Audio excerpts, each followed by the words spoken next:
오늘 우리에게 주시는 하나님의 말씀 보도록 하겠습니다. 구약성경 사무엘하 5장 10절의 말씀입니다. 구약성경 470면에 있는 사무엘하 5장 10절의 말씀 제가 봉독합니다. 만군의 하나님 여호와께서 함께 계시니 다윗이 점점 강성하여 가니라. 아멘. 하나님의 말씀입니다. 이 시간 오늘 우리는 하나님이 함께 하심에 대한 교과서적인 말씀을 보게 됩니다. 만군의 하나님 여호와께서 함께 계시니 다윗이 점점 강성하여 갔다. 이러한 말씀 우리가 보게 됩니다. 전혀 이해가 어렵지 않고 너무나도 은혜가 되는 말씀이죠. 하나님이 함께 하시니까 다윗이 강성하여질 수밖에 없다라고 말씀은 적고 우리에게 얘기하고 계십니다. 우리는 이 말씀을 그냥 이대로 쉽게 받아들일 수도 있지만 그렇게 간단하게만 이해하면 또 여러 가지 문제를 만나게 됩니다. 다윗의 경우만 해도 그렇죠. 다윗이 함께 하시니 강성해졌다. 그럼 다윗이 연약할 때는 하나님은 어디 계셨다라는 것일까요?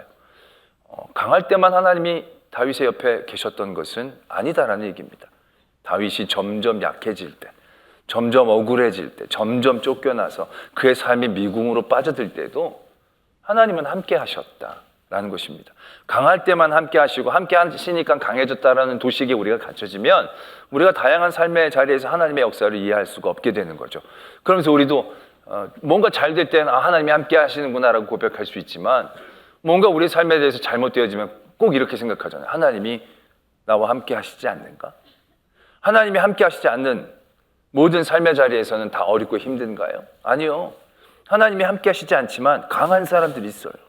하나님이 함께 하시지 않는 게 분명한데도 돈 버는 사람이 있어요. 하나님이 함께 하시지 않는데도 승리를 거듭하는 사람들이 분명히 있어요. 그건 어떻게 이해할 수 있겠습니까? 우린 단순히 하나님이 함께 하시니까 강해진다라고만 이해하면 이러한 어려움, 이러한 오류들, 이러한 오해들 가운데 우리가 빠져들 수밖에 없다는 겁니다. 그래서 오늘 이 말씀을 우리는 보다도 굉장히 입체적이고 온전하게 한번 바라보고자 합니다. 그러기 위해서 우리 한 절의 말씀을 더 보면서 시작을 하겠는데요. 사무엘하 3장 1절의 말씀입니다. 사무엘하 3장 1절의 말씀이 이렇게 적혀져 있습니다. 사울의 집과 다윗의 집 사이에 전쟁이 오래매 다윗은 점점 강하여 가고 사울의 집은 점점 약하여 가니라. 이때는 다윗이 점점 강해졌는데 하나님이 함께 하신다 이런 얘기 적혀져 있지 않습니다. 그냥 다윗은 점점 강해지고 사울의 집은 점점 약해진 거예요. 어떤 이유가 하나님이 함께 하셔서 다윗은 강해지고 하나님이 떠나셔서 사울은 멀어지고 그러한 얘기를 적고 계시는 건 아니라는 얘기예요. 3장 1절에는 다윗이 그냥 점점 강해졌다라고만 적고 있는데 5장 10절에서는 여호와가 함께 계시기 때문에 다윗이 점점 강해졌다라고 표현되고 있다는 겁니다. 과연 3장과 5장 사이에 어떠한 일들이 있었을까요? 이 사건의 배경은 그렇습니다. 말씀의 배경은 사울 왕이 요나단이 마지막 블레셋과의 전투에서 전사를 하게 됩니다. 그리고 나서 그 군대 장관 아브넬이라는 사람이 살아있는 사울의 자녀 중에 이스보셋이라는 사람을 데리고 왕으로 옹립하게 됩니다. 또 다윗도 자기를 쫓아다니는 사울이 죽었기 때문에 이스라엘 땅으로 돌아오게 됩니다. 그럴 때 유다 지파가 다윗에게 나가서 자신들의 왕이 되어질 것을 요청합니다. 그래서 다윗은 유다 지파에만 왕이 되어졌습니다. 그리고 이스보셋은 나머지 11개 지파의 왕으로 세워졌습니다. 그래서 늘 이 둘 간에 갈등이 존재하고 있었던 시기였다는 얘기죠. 그러한 갈등의 시기 가운데서 다윗의 집은 점점 강해지고 이스보셋의 집은 점점 약해지고 있었다는 것입니다. 그럴 때 이 아브넬이라는 장군이 배신을 합니다.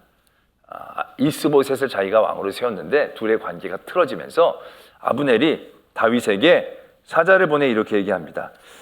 이제 이 모든 땅이 당신의 땅이 되지 않겠습니까? 하나님께서 당신의 왕으로 세우신 걸 다 아는데 이제 당신이 우리 모두의 왕이 되어주시면 좋겠습니다. 내가 그 모든 여건들을 잘 마무리할 테니까 우리 이제 당신이 우리의 왕이 되어주십시오 라고 이 아브넬이 말하자면 배신을 하게 됩니다. 다윗이 그럼 와서 한번 만나자고 얘기를 하죠. 그래서 아브넬과 다윗이 만나서 잘 합의가 되어집니다. 만나기 전에 아브넬은 이스라엘 나머지 지파의 모든 장로들을 모아다가 그 뜻을 얻게 됩니다. 일찍이 너희가 여러 번 다윗을 너의 임금으로 세우기를 구하지 아니하였느냐. 이제 내가 이제 다윗한테 가서 우리 왕이 되어달라고 얘기할 테니까 너희들도 다 동의를 하느냐. 그랬더니 다른 여러 장로들도 이미 분위기가 전세가 기울었고 하나님께서 다윗에게 기름 부어 사울을 이 뒤를 이어 왕으로 세우셨다는 소문들이 빠르게 퍼져 있었기 때문에 다른 모든 지파들도 다 동의를 한 겁니다. 아브넬이 가서 다윗과 단판 짓고 다시 돌아와서 만약에 도장만 찍으면 이제 다윗이 왕이 되는 겁니다. 근데 순조롭게 일이 진행되는 것 같았는데 마침 그때 자리에 없었던 다윗의 신하였던 요압이라는 장군이 전쟁터에서 돌아오게 됩니다. 돌아왔더니 사람들이 얘기하는 겁니다. 지금 아브넬이 방금 왔다가 갔다고. 웬일이냐고. 아브넬이 아마 그 나라를 바치려고 하는 것 같습니다. 근데 그 얘기를 듣고 요압이 아브넬을 쫓아갑니다. 그리고 아브넬을 길에서 죽이게 됩니다. 왜 죽이냐면 그 이전 2장에 어떤 사건이 있었냐면 아브넬과 요압이 서로 전쟁 싸움을 하게 됐을 때 이 아브넬이 요압의 동생 아비셋을 죽이는 그런 사건이 있었습니다. 요압은 그 원한을 품고 있었던 거예요. 그래서 다윗 몰래 말하자면 아브넬을 죽이게 된 겁니다. 그리고 나서 그 나라가 통합되어지는 일들도 숲으로 돌아가게 됩니다. 다윗은 아브넬의 죽음이 자기와 상관이 없다는 것을 사람들에게 증명해내기 위해서 그 장래에 굉장한 애를 쓰고 정말로 슬퍼합니다. 그래서 아브넬의 죽음에 다윗은 상관이 없다라는 그런 백성들의 민심을 얻게 됩니다. 근데 그 다음에요, 이미 일이 그 정도까지 진행이 되면 다윗은 그냥 줄 서서 들어가도 될 만한 상황이 된 겁니다. 이미 그전에도 계속적인 갈등 가운데에서도 다윗이 늘 우세한 힘을 갖고 있었는데 이제 아브넬이라는 그 군대 장관까지 죽은 마당에 모든 사람들도 다윗이 왕이 되기를 원했던 그 마당에 다윗은 그냥 군사 이끌고 들어가기만 해도 나라를 통합할 수 있는 그 기회를 얻은 겁니다. 근데 다윗은 움직이지 않습니다. 상당히 수동적으로 임합니다. 그가 그의 나라를 얻어서 통합된 나라의 왕이 되는데 별로 애를 쓰지 않습니다. 그러던 와중에 아직 이 땅에 이제 이스보셋이라는 왕이 남아있지 않습니까? 근데 이스보셋의 같은 지파의 출신 중 바하나랑 레갑이라는 장군이 이 이스보셋이 잠든 상해에 몰래 침실에 들어가서 이스보셋의 목을 베어다가 그걸 가지고 다윗에게로 전향을 합니다. 그리고 다윗에게 얘기하죠. 이게 그 원수의 목입니다. 이제 이 나라를 취하십시오. 이제 뭐 모든 장애가 제거되어지는 그런 상태를 의미하는 겁니다. 근데 그때 다윗이 어떻게 행동을 하느냐 하면 이스보셋의 목을 베어온 레갑과 바하나에게 이렇게 얘기를 합니다. 악인이 의인을 그의 집 침상에서 죽인 것을 내가 그대로 볼 수 있겠느냐. 내가 악인의 피 흘린 죄를 너희에게 갚아서 너희를 이 땅에서 없이 하지 아니하겠느냐라고 하며 이 둘을 수족을 베어 처형하게 됩니다. 그리고 나서 다윗은 가만히 있습니다. 이제 장군도 없고 왕도 죽은 상태예요. 거기는 무주공산이에요. 그냥 들어가기만 해도 왕이 되는 건데 다윗은 자기가 왕이 돼서 나라를 통일하는 일에 나서질 않습니다. 굉장히 수동적으로 대합니다. 가만히 있습니다. 그럴 때 어떠한 현상이 일어났느냐 하면 5장 1절에 이스라엘의 모든 지파가 헤브론으로 다윗에게 나아갑니다. 다윗이 군사를 이끌고 나가는 게 아니라 다른 모든 지파의 장로들이 다윗을 찾아옵니다. 찾아와서 다윗에게 얘기합니다. 우리는 한 민족, 한 고륙 아닙니까? 사울이 왕 때에도 다윗 당신이 장관이 되어서 우리를 다 인도하고 지도하지 않았습니까? 이제 하나님께서 당신을 왕으로 세우셨는데 무엇을 주저하겠습니까? 우리의 왕이 되어 주십시오. 다윗은 철저히 이스라엘의 왕이 되는 일에 있어서 수동적으로 임한 모습들을 발견하게 됩니다. 갈등은 있었지만 자기가 왕이 되는 일에 적극적으로 나서지를 않아요. 판 다 깔아줬는데도 절대로 나서지 않고 아브넬이 올 때까지 이스보셋이 죽을 때까지, 장로들이 찾아와서 무릎을 꿇을 때까지 가만히 있는 거예요. 하나님의 함께 하심이란 분명히 이런 요소가 있다는 것을 우리에게 가르쳐주고 계신다는 거죠. 하나님이 함께 하신다는 것은요, 주도권을 하나님이 갖고 계시는 걸 의미하는 거예요. 다윗이 막 싸우러 들어가는데 하나님이 도와주셔서 이긴 게 아니라 다윗은 별로 안 하고 싶어요. 할 마음이 없어요. 라고 할지라도 하나님께서 그 뜻을 품고 계획을 세워 함께 하시면 그를 이끌어 왕의 자리에 올려놓으시는 그림, 이게 하나님의 함께 하심에 대한 그림이다라는 거예요. 우리는 이 그림을 잘 이해를 해야 합니다. 우리는 그냥 내가 힘쓰고 노력하면 하나님이 도와주시는 그림, 이러한 그림이 하나님의 함께 하심이라고 생각을 하지만 하나님의 함께 하시는 것은 그것보다도 더 적극적이고 하나님의 주도적인 사역들이 있다라는 것을 깨달으셔야 한다면, 다윗이 얻으려고 하는 게 아니고 되려고 하는 게 아니라 하려고 한 게 아니었는데 하나님께서 다윗에게 그렇게 아브넬을 가게 하시고 레갑과 바하나를 사용하게 하시고 장로들이 결국은 와서 우리의 왕이 되달라고 하는 거기까지 하나님께서 그 모든 일들을 주관하고 계시는 것들을 보여내고 계신다라는 것입니다. 그런데 그렇다면 하나님이 함께 하시면 모든 것들을 기다리고 이루면 되는데 또 말씀이 그렇게만 끝나지는 않습니다. 5장 10절 말씀 직전에 어떤 사건이 적혀져 있느냐면 다윗이 예루살렘을 점령하는 사건을 적어놓고 있습니다. 이 예루살렘은 그때까지도 이스라엘이 점령하지 못한 이스라엘 지역이었습니다. 가나안 땅에 들어와서 수백 년 동안 다른 모든 지역들은 점차 다 점령을 해서 이스라엘이 자기의 땅으로 삼았는데 이 예루살렘만큼은 아직 점령을 못했습니다. 왜냐하면 이 땅은 천혜의 요새였기 때문에 그렇다라고 합니다. 한 400~500m 되는 고지에 그 성이 있었고 그 안에 물도 있었기 때문에 이게 어지간해서는 공략하기가 힘든 땅이었다는 얘기죠. 제가 여러 번 말씀을 드린 적이 있지만 그냥 공성전의 전투를 할 때도 3배 이상의 전력이 필요한 그러한 전쟁이고, 그건 단순한 3배만이 아니라 400~500m를 막 가파른 언덕으로 올라가서 거기서 전쟁을 한다? 굉장히 어려운 싸움입니다. 불가능에 가까운 싸움입니다. 그래서 말씀에도 보면 여부스 사람들이 다윗이 공격을 하러 올라온다고 하니까 이렇게 비웃습니다. 다윗에게 이르되 네가 결코 이리로 들어오지 못하리라. 맹인과 다리 저는 자라도 너를 물리치리라. 그 정도로 자신을 한 거예요. 안 보여도 이길 수 있어. 눈 감고도 이길 수 있어. 다리 저러도 너희들 다 이길 수 있어. 왜? 힘들게 올라오면 올라오다 다 지쳤는데 거기서 뭐 안 보고도 너희들 때려잡을 수 있고 다 막아낼 수 있어라고 자신만만하게 얘기할 수 있을 정도로 예루살렘은 천혜의 요새입니다.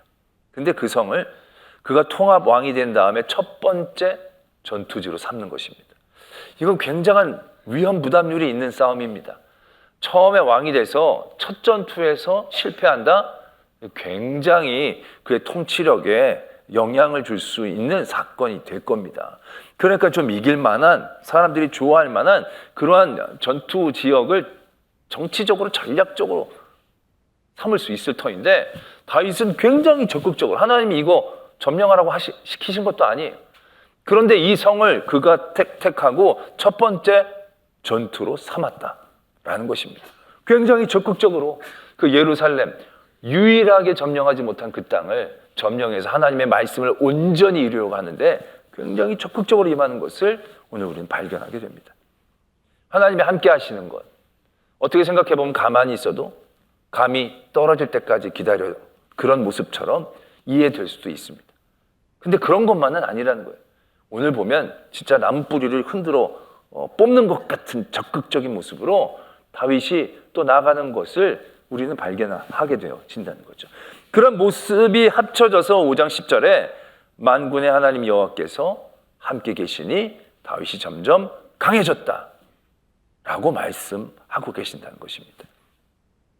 우리가 아까도 제일 처음 서두에서 말씀을 드릴 때 우리는 그냥 우리의 강해짐이 하나님이 함께 하시기 때문이라고 쉽게 이해하려고 합니다. 그러나 이러한 이해는 닫혀진 결말처럼 만들어버리는 겁니다. 뭐냐, 내가 이런 강함, 이런 누림이 하나님 나와 함께 하심에 대한 상급처럼 우리가 이해하게 되는 경향이 있다는 거죠. 그럼 그 다음부터는 그냥 누리면 되는 구조가 되는 거예요.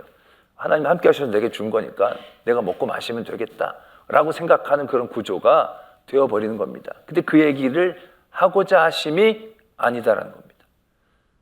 하나님이 함께 하셔서 나를 강하게 하시는데, 하나님이 함께 하셔서 나를 강하게 해주시는 것에 이유가 있음을 깨달아야 한다라는 말씀을 하고 계시는 거예요.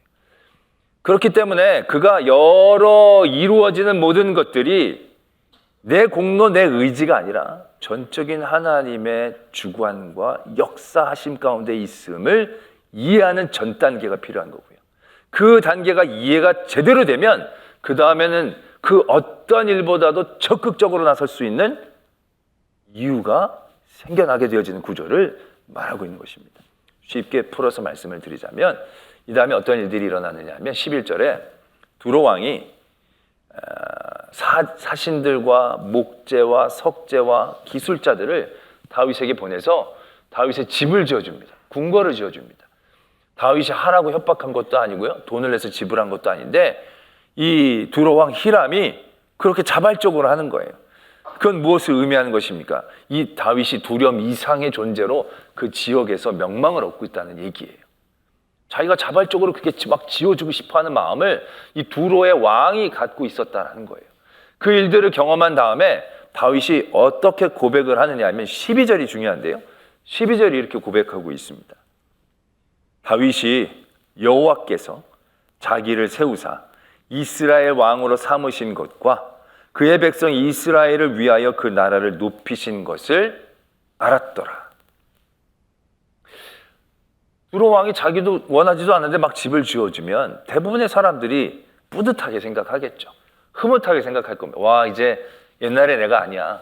나 꽤 잘 살았나 봐. 나 이제 완전히 사람들이 이렇게 생각하나 봐. 굉장히 뿌듯해할 것입니다. 근데 다윗은 뿌듯해한 게 아니에요. 하나님이 나를 세우신 것이구나. 하나님이 하나님의 뜻과 계획을 위해서 이 백성들을 높이시는구나 라고 깨달았다는 거예요. 근데 이 깨달음은 그냥 깨달음만으로 끝나게 되는 깨달음이 아니라는 얘기죠.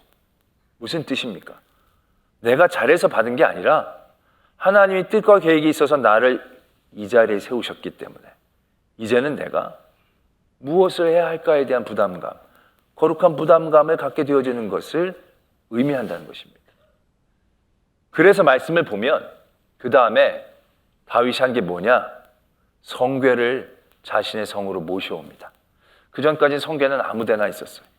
아무 곳에 있었다라고 사람들 관심에서 벗어났어요.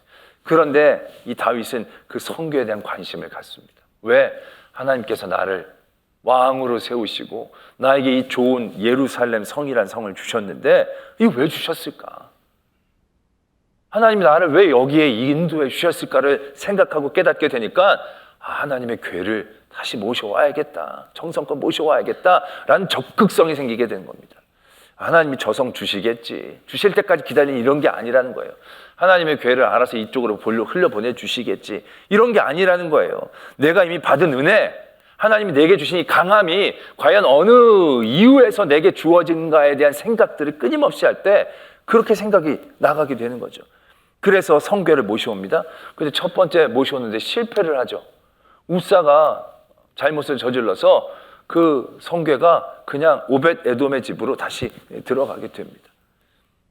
그런데 거기에서 웬만하면 나는 하려고 했어, 할 만큼 했어, 그리고 포기할 수도 있을 터인데 다윗은 끝까지 포기를 하지 않는 거예요. 늘 오벳 에돔의 집에 대한 관심을 갖는 거예요. 그랬더니 오벳 에돔의 집에 복이 막 넘친다는 얘기를 듣는 거예요. 이제 또 기회를 주시는 건가? 그러면서 다윗이 또 만반의 준비를 하면서 이번에는 아주 철저히 준비를 해서 성궤를 메고 자기의 성으로 모셔오죠. 그때 다윗이 얼마나 기뻐했습니까? 얼마나 많은 물질을 풀어 백성들과 함께 잔치를 벌였습니까? 그가 하나님이 자기에게 주신 모든 것이 과연 어떠한 이유에서 주신 것인지에 대한 분명한 초점을 갖고 있었을 때 그렇게 행할 수 있었던 겁니다. 거기서 끝나는 게 아니에요. 그 6장 사건 바로 뒤에 7장에서 이런 사건이 이어집니다. 여호와께서 주의 모든 원수를 무찌르사 왕으로 궁에 평안히 살게 하실 때에 왕이 선지자 나단에게 이르되 볼지어다 나는 백향목궁에 살거늘 하나님의 궤는 휘장 가운데 있도다. 제가 전에도 누누이 말씀을 드린 적이 있지만 이건 놀라운 사고의 전환입니다. 왜요? 하나님께서 출애굽하시고 난 다음에 궤는 성막에 있었어요. 성막에 있지 않은 적이 없었어요. 많은 사람들은 궤는 그냥 성막에 있는 것이라고 생각하고 지나갔을 수밖에 없는 거예요. 왜? 딴 데 있는 걸 본 적도 없고 들은 적도 없으니까. 그런데 다윗은 그렇게 생각하는 거예요. 나는 이렇게 좋은 궁에 사는데, 하나님께서 나는 이렇게 좋은 궁에 살게 하셨는데 나는 하나님을 위해 뭘 할 수 있을까? 뭘 해야 할까? 거기에 대한 깨어있음이 다윗에게 있었다는 거예요. 그 표현도 너무 예쁘잖아요. 전쟁은 다윗이 했어요. 전쟁은 다윗이 나가서 목숨 걸고 싸워서 이겨낸 거예요. 그런데 말씀은 여호와께서 주의 모든 원수를 무찌르사, 하나님께서 이기신 것으로 표현하고 있지 않느냐는 거죠. 그들은 가만히 서 있는데 하나님께서 팔 뻗어주시고 다리 뻗어주셔서 늘 승리하게 하신 것처럼 그는 이해하고 받아들이는 거예요. 그리고 그렇게 얻게 되어진 모든 것들이 분명한 이유와 거룩한 부담감으로 다윗에게 다가온 거예요. 나는 이렇게 편하게 자는데, 나는 편하게 사는데, 나는 편한 집에 있는데 하나님의 궤는 왜 저기 있는가? 내가 집을 지어드려야겠다. 다윗은 그렇게 생각하고 그렇게 행동하는 거예요. 하나님께서 말리실 정도로 다윗은 그 어떤 사람보다도 하나님의 일들 가운데 적극적으로 임하고 있는 것을 우리는 발견하게 된다는 것입니다. 3장 1절에서 5장 10절까지 다윗은 굉장히 수동적인 모습이 보여졌죠. 그건 하나님이 하시는 일들에 대한 표현이지요. 자기가 하는 게 아니라 이 모든 것이 하나님이 주신 것에 대한 분명한 표현을 우리에게 보여주고 계시는 거예요. 그러나 왕이 되고 난 다음에는 그 어떤 누구보다도 적극적인 거예요. 왜? 왕이 될 자격이 있어서 왕이 된 게 아닌 걸 분명히 아니까요. 자기가 힘쓰고 노력해서 된 것이 아니라는 걸 분명히 아니까.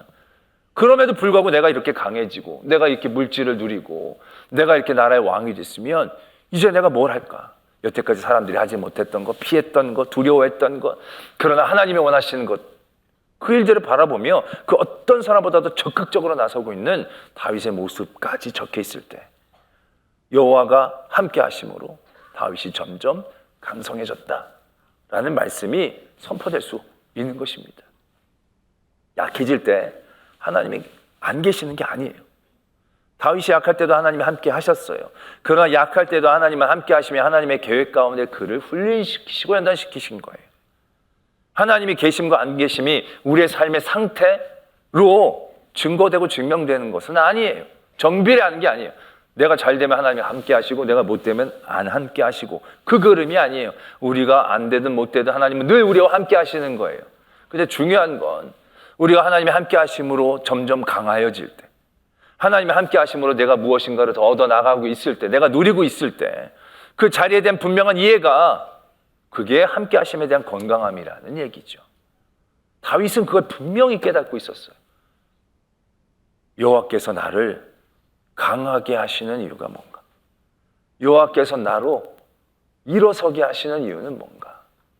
다 하나님께서 이끌어 주신 건데, 하나님이 이렇게 나를 인도해 주신 건데 이제 난 뭘 해야 되는가? 우리들 가운데 내가 얻고 누리는 것이 여러분의 능력으로, 여러분들의 애씀과 노력으로 되어졌다라고 생각하는 분들도 덜어 있을 거예요. 왜? 공부를 열심히 해서 공부를 잘하는 분들이 많으니까.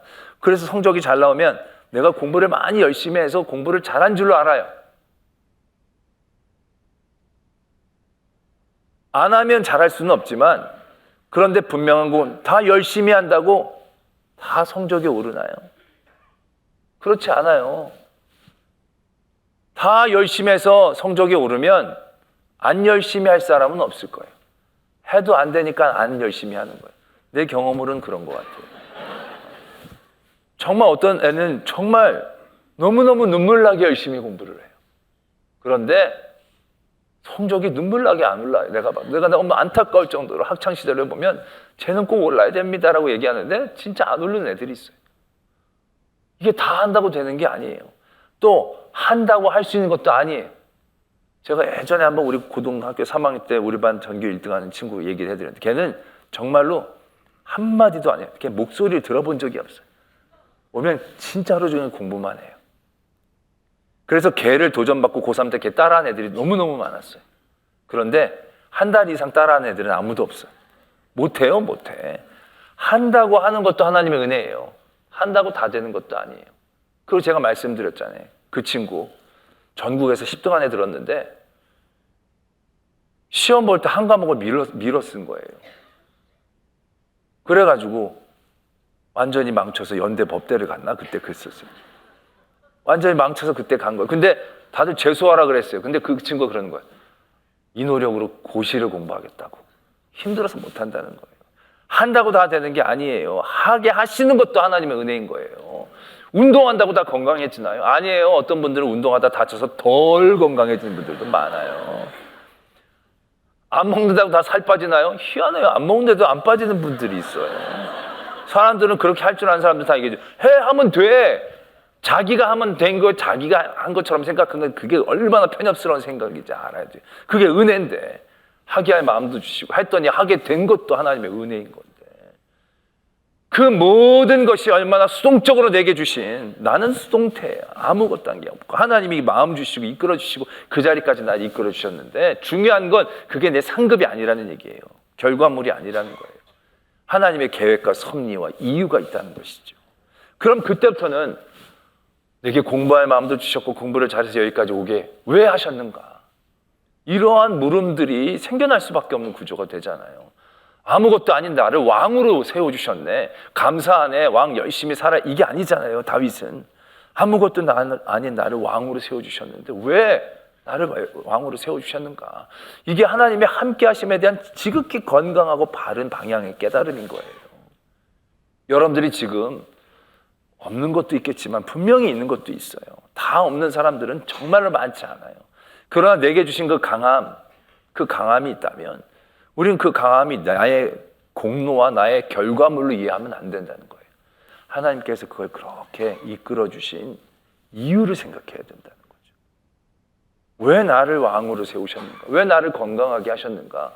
왜 내가 이런 지혜가 있게 하는가? 내가 이런 경험과 어려움들을 왜 많이 겪게 하시는가? 하나님이 함께 하셔서 그 모든 것들로 점점 나를 강하게 하셨는데 이게 끝이 아니에요. 열린 결말인 거예요. 그 다음부터 이어지는 거예요. 예수님께서 승천하시면서 제자들에게 말씀하신 당부의 말씀이 마태복음엔 이렇게 돼 있어요. 너희는 가서 모든 민족으로 제자를 삼고 아버지와 아들과 성령의 이름으로 세례를 베풀고 내가 너에게 분부한 모든 것들을 가르쳐 지키게 하라. 볼지어다 내가 세상 끝날까지 너희와 함께 있으리라. 하나님의 함께 하심이 조건을 요구하고 있는 게 아니에요. 하나님은 우리와 늘 함께 하신다는 걸 말씀을 하고 계시는 거예요. 그럼 내가 잘해서 하나님이 나와 함께 할 만한 이유가 내게 있어서가 아니라는 얘기예요.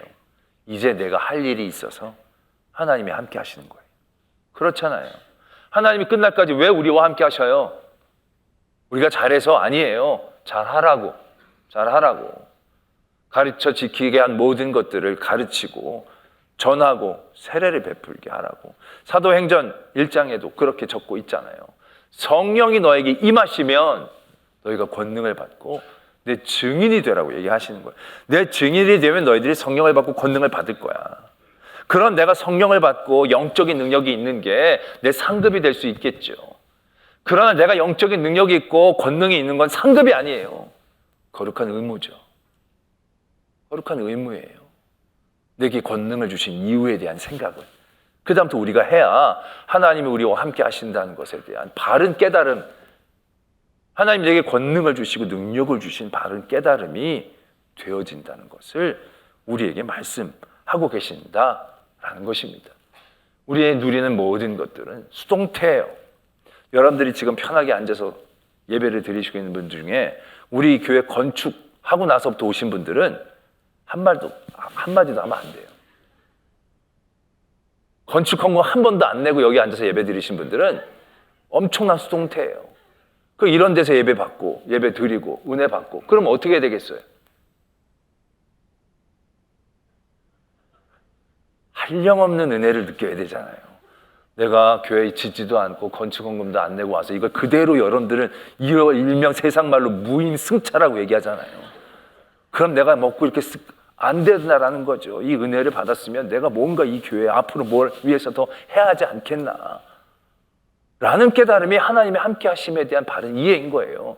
그럼 교회를 지으신 분들은 나는 헌금했으니까 떳떳하게 내가 집 아니라는 거예요. 그때 교회 다니는 은혜도 은혜인 거예요. 어떻게 이 교회를 짓는 이 절묘한 시기에 교회를 다니는 은혜를 베푸셨는가? 하나님이 내가 그때 하나님의 교회를 다니셔서 하나님의 교회를 내가 섬길 수 있는 기회를 주시는 거죠. 이 기회를 내게 왜 주셨는가? 그러면 그 은혜를 이제 앞으로 어떻게 해야 하는가를 깨닫는 것이 정말로 중요한 생각이다라는 것입니다. 할렐루야. 오늘 다윗의 함께 하심, 단순히 함께 하셔서 잘 되는 것을 의미하는 것이 아님을 깨닫기를 원합니다. 되어진 건 수동태고요. 그것을 깨닫는 그때부터 우리는 능동적으로 나가야 하는 것. 그것이 함께 하심의 은혜를 온전히 누리는 성도임을 믿으시길 바랍니다. 기도하겠습니다. 말씀을 묵상하시면서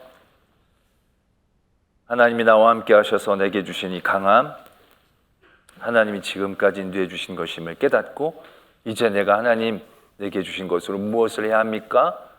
우리가 고민하고 도전하고 적극적으로 나설 수 있도록 도와주시옵소서. 내게 주신 건강, 내게 주신 물질, 내게 주신 권위, 내게 주신 모든 삶의 자리를 통해 하나님이 주신 거룩한 부담감 갖게 하여 주시옵소서. 이러한 기도의 제목으로 하나님 앞에 나가겠습니다. 아버지 하나님, 함께 하시고 지켜주심을 믿고 감사하며 모든 일들을 통하여 살아계심과 선하심의 역사가 나타나게 하여 주시옵소서.